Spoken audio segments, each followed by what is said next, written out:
அண்ணன் பால் கனகராஜ் அவர்கள் தலைமையில் மிகச் சிறப்பாக சைதாப்பேட்டை நீதிமன்றத்தில் கடந்த 2-3 குறுக்கு விசாரணை தினங்கள்ல மிகச் சிறப்பாக நம்முடைய வாதங்கள் எல்லாம் எடுத்து வைத்திருக்கின்றார்கள்.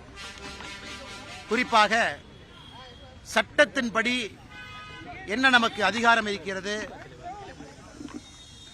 நம்ம மேல புகார் கொடுத்திருப்பதற்கு என்ன அதிகாரம் இருக்கிறதெல்லாம் நம்முடைய பால் கனகராஜ் அவர்கள், நம்முடைய வழக்கறிஞர் அவர்கள் பேசியிருக்கின்றார்.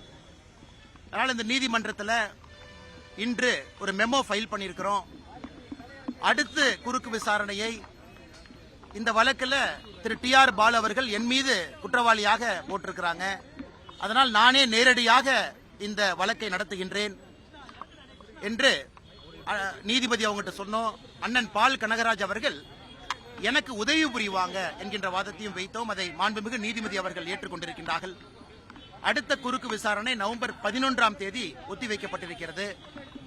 நவம்பர் 11ஆம் தேதி இந்த வழக்கில் நானே ஆஜராகி என்னுடைய தரப்பு வாதங்களை டிஎம்கே ஃபைல்ஸ்ல இருந்து ஆரம்பித்து திரு டி.ஆர். பாலு அவர்களை பற்றி, அந்த வழக்கு அவர் சம்பந்தப்பட்டது, அதையெல்லாம் கூட அந்த வாதத்தை நாங்கள் முன்வைக்க இருக்கின்றோம்.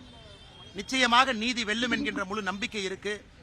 இத்தனை காலமாக ஒத்துழைத்த நம்முடைய வழக்கறிஞர் நண்பர்களுக்கு மறுபடியும் கூட ஒத்துழைப்பார்கள் என்கின்ற முழு நம்பிக்கையோடு பத்திரிகை நண்பர்களுக்கு எங்களுடைய வணக்கம் கலந்த நன்றியும் தெரிவித்துக் கொள்கின்றோம். ஏன்னா எல்லா நாளும் கோர்ட்டுக்கு வர்றீங்க, பேசுறீங்க.